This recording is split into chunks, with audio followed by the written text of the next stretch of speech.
SG ফ্যামিলির পক্ষ থেকে সকলকে জানাই অনেক শুভেচ্ছা। এই দেখো এসজি ফ্যামিলি এসে গেছি তোমাদের সামনে ঠিক এই টাইমে তোমাদের সাথে গল্প করতে। সকলে কেমন আছো? আশা করি ভালোই আছো। আমিও ভালো আছি। এই দেখো স্নান করলাম, স্নান আর চুলে শ্যাম্পু দিলাম। জানো তো চুলে শ্যাম্পু দিলাম। শ্যাম্পুটা আগে একটু চিনি দিয়ে শ্যাম্পুটা মিশিয়ে রেখেছিলাম, একটা ছোট পাত্রে ঢেলে শ্যাম্পুটা মিশিয়ে রেখেছিলাম।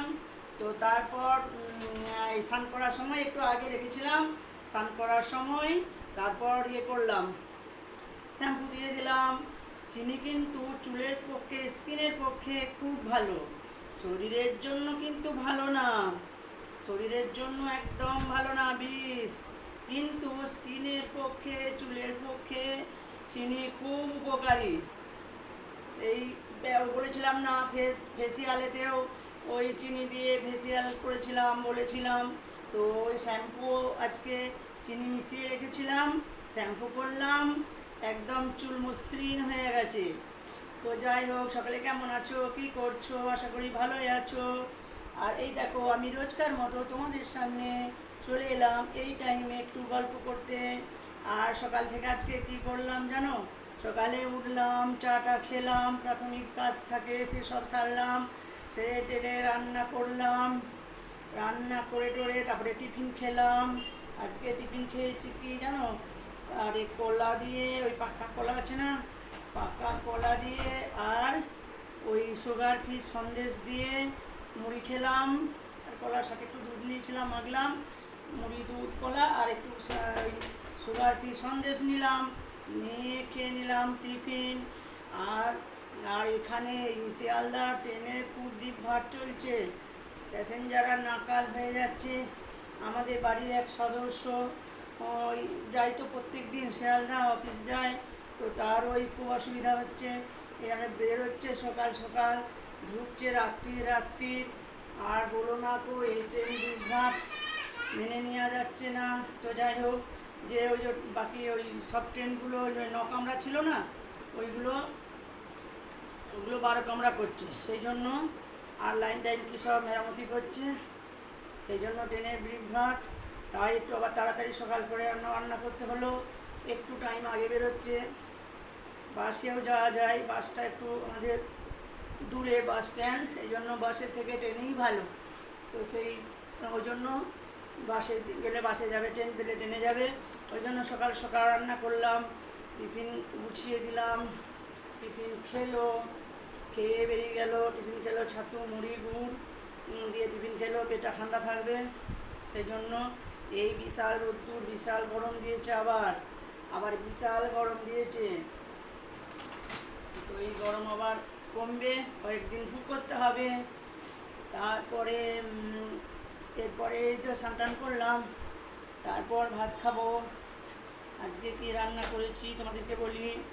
আজকে রান্না করেছি, আবার দিয়েছি আলু সেদ্ধ দিয়েছি। আরে আমরা বাঁকুড়ার মানুষ তো আলু সেদ্ধই খুব ভক্ত, আলু সেদ্ধ, ডাল, পোস্ত এইসবে খুব ভক্ত। তো সব দিন তো আর সম্ভব হয় না, আর তো খাওয়াও ঠিক না, সেই জন্য আলু সেদ্ধ করলাম। আর কি করলাম, পনিরের তরকারি করলাম। আর ওই কালকে মাছের তরকারি বেড়েছিল, খাওয়া হয়ে ওঠেনি, সবাই খেয়ে উঠতে পারেনি আর কি, সেই জন্যই ওই মাছের তরকারি ছিল। আর চাটনি, চাটনি তো আছেই, চাটনি একটু লাগে। তো এই হলো আজকে আমাদের খাবার। আর যে কথাটা বলতে এলাম, আমার এক বান্ধবী আছে, এখন আর বার্তা বেশি হয় না আমাদের গ্রামে।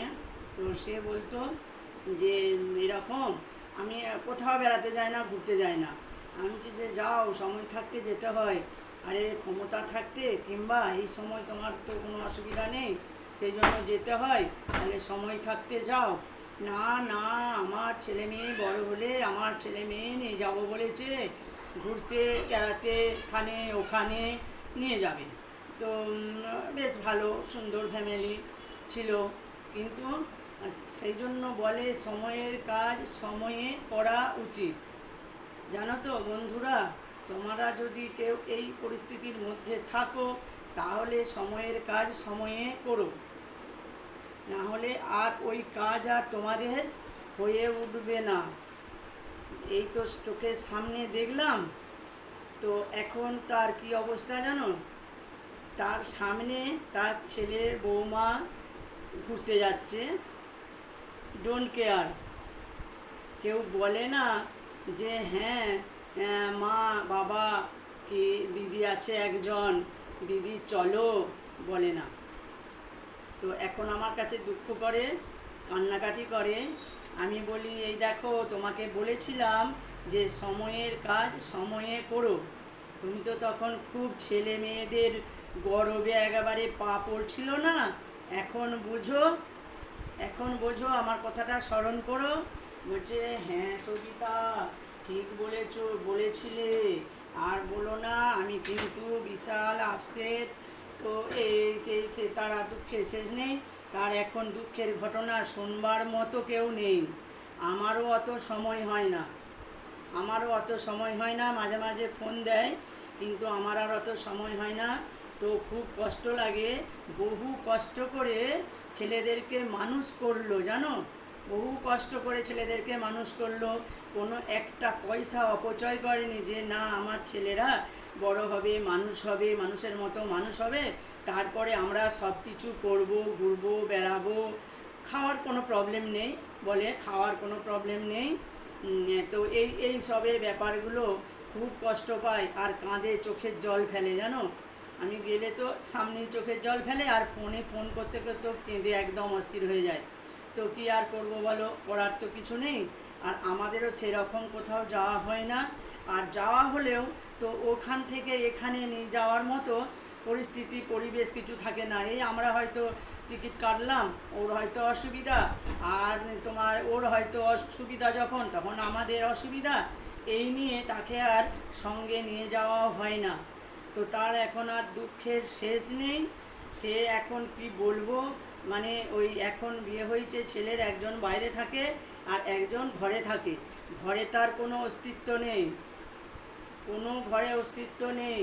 আরে বৌমায়ের যা মুখের ভাষা, সে কি বলবো, মানে কোনো কানে নেওয়া যাবে না। কিন্তু ভদ্র ফ্যামিলি ভদ্রভাবে মানুষ করেছে ছেলেদেরকে। আর একটা কথা হলো, খুব ভালো ভদ্রভাবে ছেলে মানুষ কেউ করতে যেও না, একদম ভদ্রভাবে ভালো ছেলে যাকে বলে সেরকম মানুষ করতে যেও না, ফল কিন্তু তুমি পাবে না।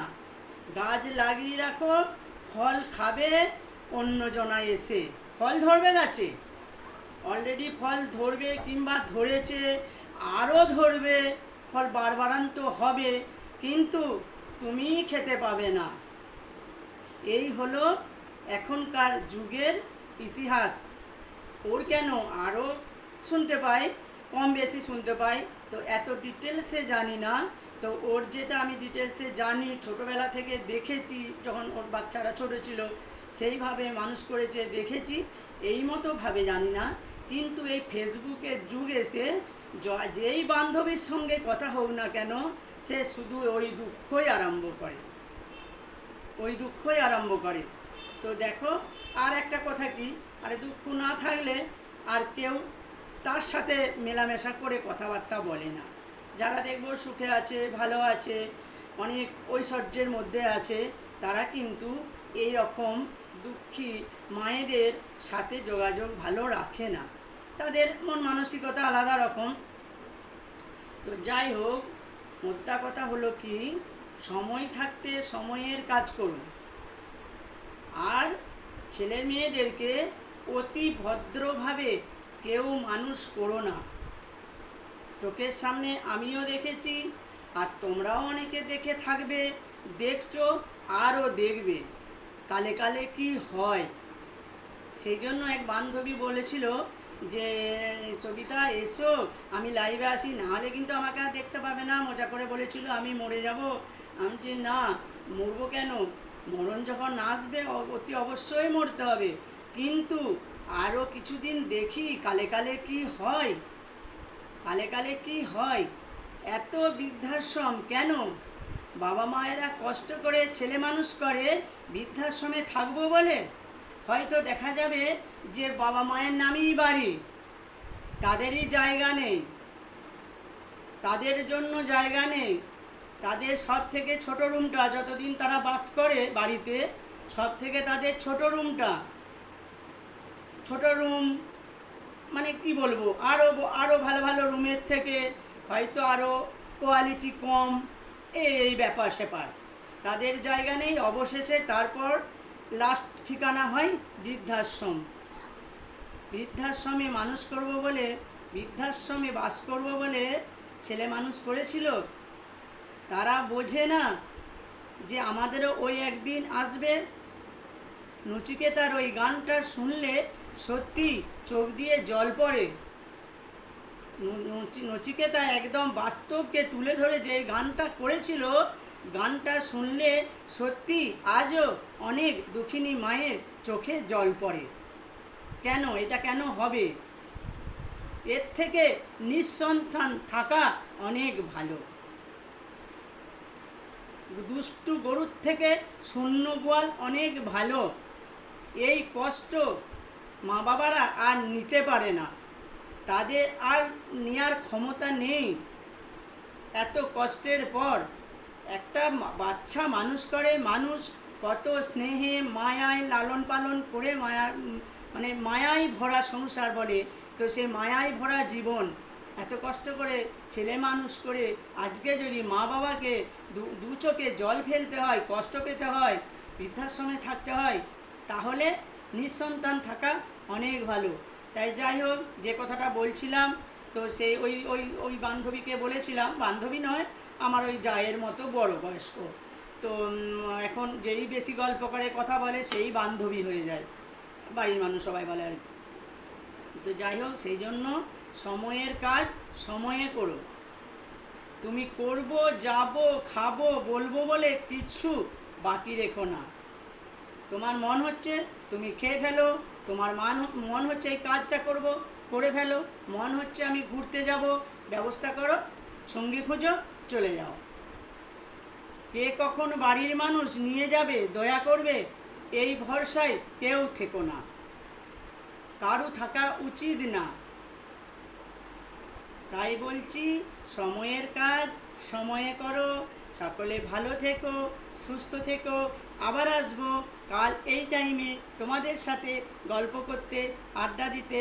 সবাই সবার পাশে থেকো আর আমাকেও একটু সাপোর্ট করো। বাই।